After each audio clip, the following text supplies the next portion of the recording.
mi pizo se nu te ho sun pha ni ko pha tu ni api pin tu ni kin na ding api pin hung tawin adang holim lo si ngai tawin hung kin phan so la ta lo ding hi in het ma bangwin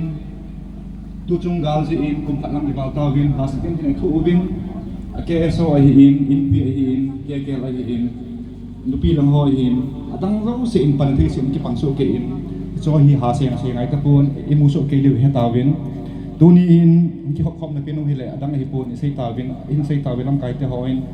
nu ngai ni kim hin pu ho pu rang te hin sei ta in kin adang ho se be ta pum ka tin slogan isap di hi in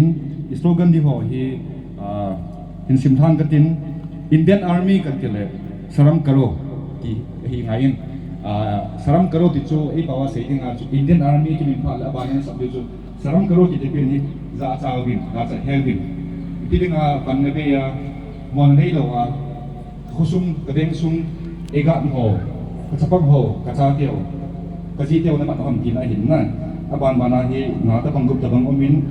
justice for kan tele cookies of volunteers ti de hin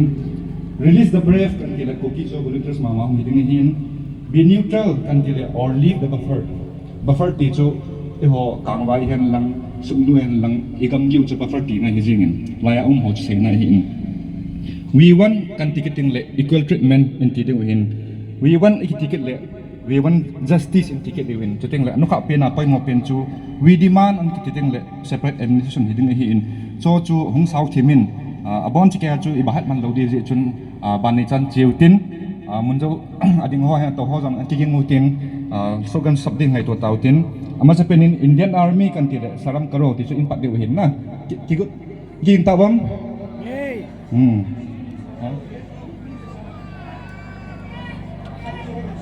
slogan something chu idin ngai vin na to monai sa mole o hi ne khat hi hat lo ding hi ji chun e ho jang lung na ta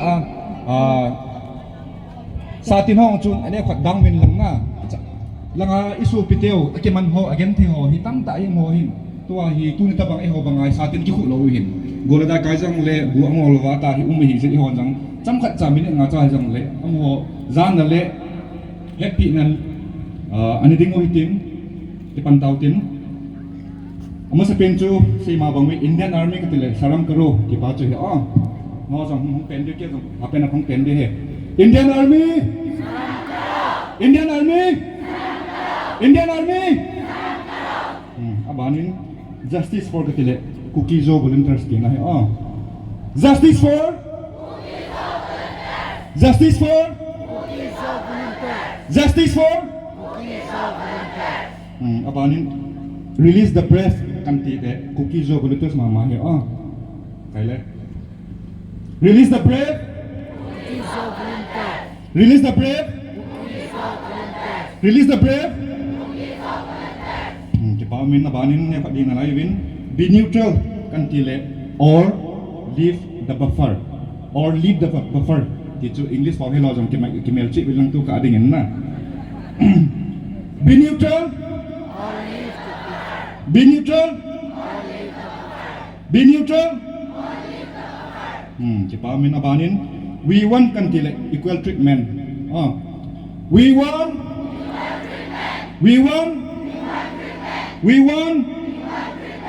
ki pa min abanin we want kan ticket le justice we want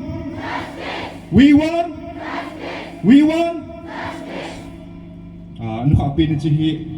ha sampai sab diu he we demand kan tile separate administration we demand separate administration we demand ki pau me changchu tu nia dinga media hen lang bp hen lang pui jong le ikipin na pinu chu appoint pa chu chi ilung na chim ta ai thon lo pau chu chu amining ti na hin na ki pau men to the ta e slogan chu chan chu ki chai in tin tu ni ani khu KSO in cooking pi makai na cooking pi in ngan si dungjo KSO thil ki bol hi in muntin ahin duty ki po in adi in ki pa thu kan seno na khat chunu te ho na hiwin u te ho ni hiwin pa te ho hin pui jang le media team hin lang to kompi adi in gang te sjen ho hen lang ma student hi in zo student hi in adang si mon zo se a hin duty pu win amo chunga tunin amo hoi lai jong le hi jong le achunga ki patu kan se in ati in nam ngai lu zala tu kin pi hin ke so hi in ke la hi in nu te hi in za kaya tuni thupi dung zo ya emergency ya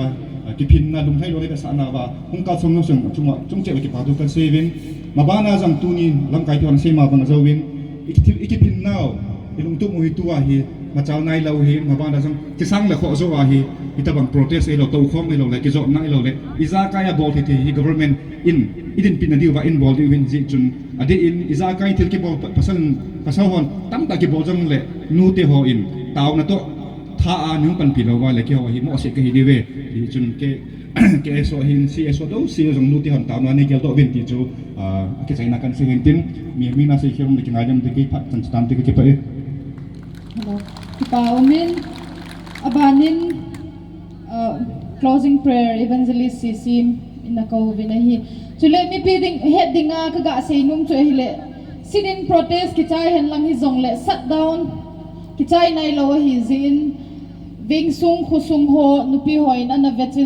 vechila shut down ana ni chi dingin lam kai ho akonin tip lan le he sana hinne